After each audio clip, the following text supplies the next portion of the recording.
Ligji I përditshëm, kapitulli 30, rreshtat 15 deri 20. Shiko, unë sot po të lus ndër sytë të tu me jetën e lumturinë, por edhe me vdekjen e mjerimin.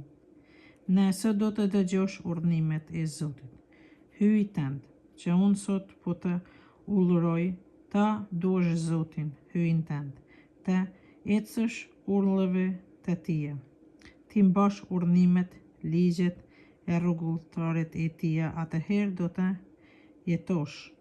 Por me tepër, Zoti do të shtojë e do të bekojë në tokë që po hyn për të trashëguar. Por nëse zemra jote shmanget e nuk do të dëgjosh dhe I ngashnjur nga gabimi, shkon e alluron dhe e shërben zotrave të tjerë, unë sot po ju parakallëzoj, do të zhdukeni fare e do të vdisni në një kohë të shkurtër në tokë, që pasi ta keni kaluar Jordanin, do të hyni për të trashëguar.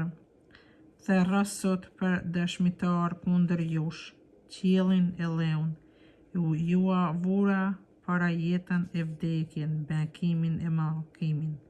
Zgjidhe pra jetën, që të jetosh ti trashëgimtarët e tu, e doje Zotin, hyjin tënd, dëgjo zërin e tij, qëndro besnik, sepse ai është jeta jote, gjatësia e ditëve të tua, që të banosh në tokën për të cilën Zoti ja përmetua etërve të tu, Abrahamit, Izakut e Jakobit, se do t'i tua jap.